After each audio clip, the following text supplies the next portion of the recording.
ومن آياته أن خلق لكم من أنفسكم أزواجا لتسكنوا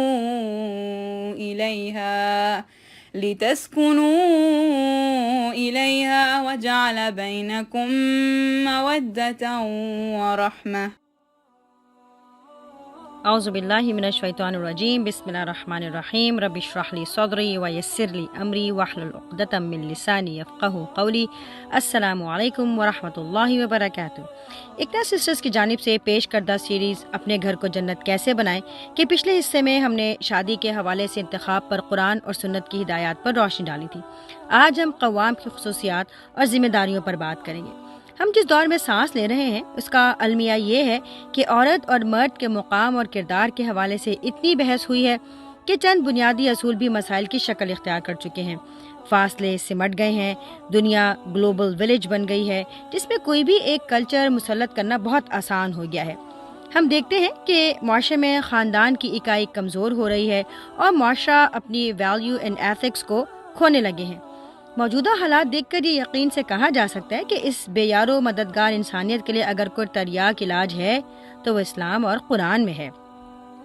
جنت کو حاصل کرنے کے لیے ہر ایک کو اپنے رب اور رسول کی اطاعت اور فرما برداری کرنی ہوگی۔ یہی ہمارے دین کے اصول ہیں اور یہ اٹل ہیں۔ علامہ اقبال کی یاد دہانی تازہ کر لیجئے، اپنی ملت پر قیاس اقوام مغرب سے نہ کر، خاص ہے ترکیب میں قوم رسول ہاشمی۔ ہمیں ہر طرح کے تصورات اپنے ذہن سے نکال کے یہ بات سمجھنی ہوگی کہ ہر چیز اندھیرا ہے سوائے اس کے جو میرے رب اور میرے نبی نے بتایا ہے۔ ہمارے دین میں مرد اور عورت کے درمیان کوئی تفریق نہیں ہے۔ مرد اور عورت ایک دوسرے کا جوڑا ہیں۔ تمام رشتوں کی ابتدا مرد اور عورت کے رشتے سے ہوتی ہے۔ ان کے جوڑے میں مودت اور رحمت رکھی ہے۔ ابتدا میں مودت یعنی نرمی، لیکن اگر اختلافات ہوں تو رحمت کا جذبہ کام کرتا ہے۔ عبادات اور اخلاقیات میں دونوں برابر کے جواب دہ ہیں۔ اللہ سبحانہ و تعالیٰ نے کیا فرمایا ہے؟ اللہ تزر وازرۃ وزر اخری، کوئی کسی کا بوجھ نہیں اٹھائے گا۔ لیس للانسان الا ما سعی، انسان کے لیے کچھ نہیں ہے مگر وہ جس کی اس نے کوشش کی۔ اللہ سبحانہ و تعالیٰ نے اسلامی گھرانے میں مرد کو قوام بنایا ہے، یعنی نظام چلانے کا ذمہ دار۔ آیت خواتین کے لیے آیت نجات ہے، بات سمجھنے کی ہے۔ لیکن بعض خواتین کے لیے بہت پریشان کن ہے کہ مرد کو اسلام نے بڑا بنا دیا اور ان کی مساوات کی تحریک دھری کی دھری رہ گئی۔ حالانکہ اگر ٹھنڈے دل و دماغ سے غور کیا جائے تو یہ آیت مرد کے سر پر بظاہر بڑائی کا تاج رکھ کر تمام مشکلات اور ناگوار کاموں کی مشقت سے عورت کو محفوظ کر دیتی ہے۔ عورت کو گھر کی ملکہ بنا دیا جبکہ مرد کو تحفظ، نگہبانی اور آرام و راحت دینے پر لگا دیا۔ یہ بھی یاد رہے کہ یہ دنیاوی انتظام کی آیت ہے، مرتبے یا فضیلت کی آیت نہیں ہے۔ فضیلت کی بنیاد تو یہ ہے کہ انا اکرمکم عند اللہ اتقاکم، اللہ کی نگاہ میں تو عزت دار وہ ہے جو اللہ سے زیادہ ڈرنے والا ہے۔ ایمان اور عمل اصل میں حقیقی باؤنڈریز کو ڈیفائن کرتے ہیں۔ یہ قوامیت تو دنیا کی ایڈمنسٹریشن چلانے کے لیے ہے۔ قوام یعنی قیم، درست کرنے والا، معاملات کو سدھارنے والا یعنی مینیجر۔ ہر کمپنی یا شعبے میں مناسب انتظامات کے لیے لازمی ہے کہ اس میں پروٹوکول، ہائرارکی اور باہمی مشاورت ہو۔ قوام کی ذمہ داریاں ہیں کیا؟ حفاظت کرنا، نگرانی کرنا، کفالت کرنا یعنی گروتھ اینڈ ڈیولپمنٹ۔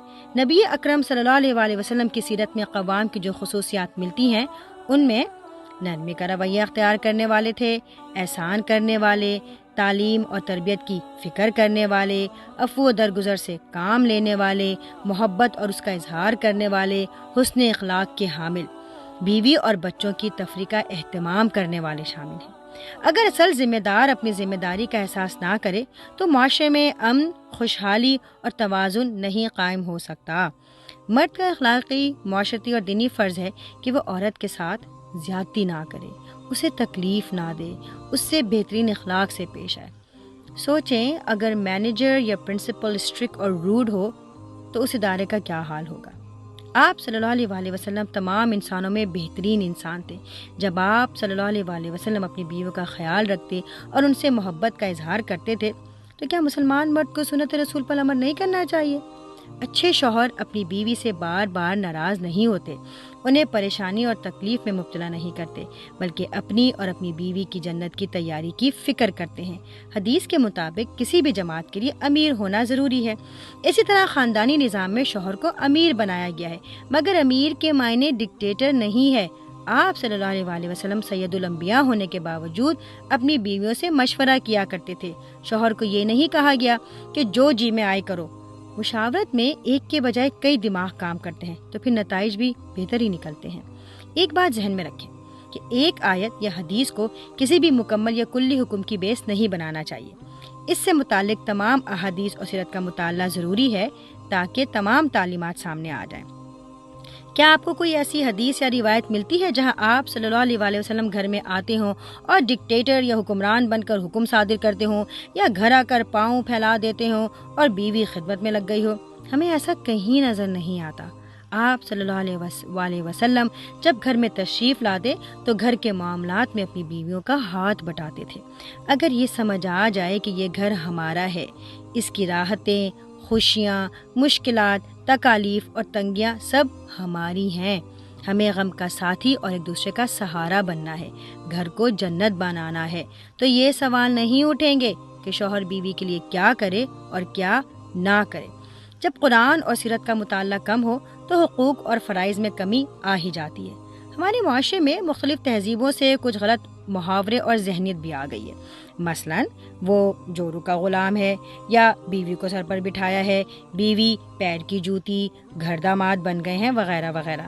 یہ سب جاہلیت کی پیداوار ہے۔ اسلامی گھرانے میں نہ کوئی آقا ہے، نہ کوئی غلام، نہ کسی کو پیر کی جوتی بنایا ہے، نہ کسی جوتی کو سر پر بٹھایا ہے۔ قرآن تو محبت، رحمت، شفقت، باہمی مشاورت اور لباس کی بات کرتا ہے۔